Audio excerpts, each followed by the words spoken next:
Bazali bakaMzitho, welcome to Umgosi noMagatsheni. I am uMagatsheni. Umgosi wethu wanamhlanje bazali bakaMzitho, it's about uVuyokazi Gcibeni and ingane yakhe uMhlophekazi. uMhlophekazi was turning 5 today is turning 5 today, and uVuyokazi decided ukumenzela i-5th birthday party. Guys, I've seen a lot of people there. I've seen pictures of uVuyokazi nengane zakhe, but one person I didn't see there is Musa Mseleko or Mpumelelo Mseleko, since kuye ubaba umntwana, and I don't know whether he was invited or not, because even the deco girl who posted the pictures of Ideco and pictures of Uvuyokazi nengane zakhe, she wrote that Uvuyokazi has decided to work with us, not Uvuyokazi and Mpumelelo, understand? So that means I believe that maybe Uvuyokazi kuphela who paid for everything. And if you remember, the ex-husband of Uvuyokazi, Chef Xolani, I hate calling that man ex-husband, but traditionally he is an ex-husband because he paid ilobola mos.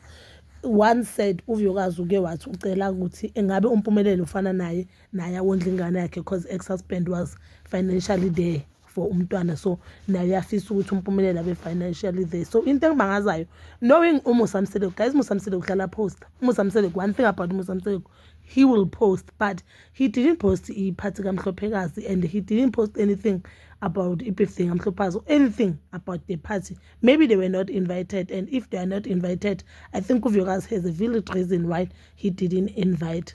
So she didn't invite uMpumelelo. Do you think bazali bamzitho ukuthi uMpumelelo just there empilweni yengane zakhe, because he once posted on Instagram ukuthi ingane zakhe zizokhula and they must ask umawazi ukuthi why angekho empilweni yazo? And we know kaMseleko they have money. If uVuyokazi uyabahalela ukuthi babone ingane, why bangathatha uVuyokazi bamise court?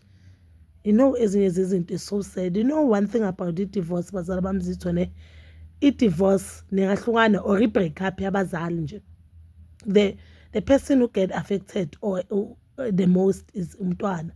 Because just imagine uhlala nabazali bakho nakibo babakho, now sowukhulile, we are celebrating iphathi ubabakho is not there.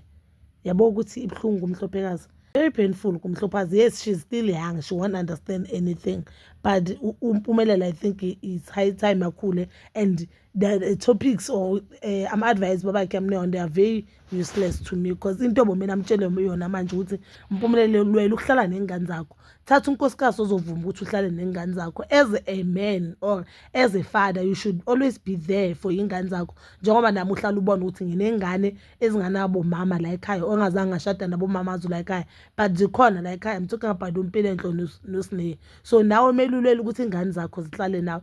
No, uzaloku amtshela into enganangqondo ukuthi ugana nini, ubuza umntana ona 23 ukuthi ugana nini. Mina nje ngibona ngathi uMpumelelo ubheda nje, ubhediswa uMusa Mseleko. Let's just be honest, ubhediswa uMusa Mseleko, because why they didn't post ithombe zomntwana? Hayi bazali bamzitho, please comment down below your thoughts, and please don't forget to like, subscribe, share and hit that notification button. Nginithanda ukuya nokubuya.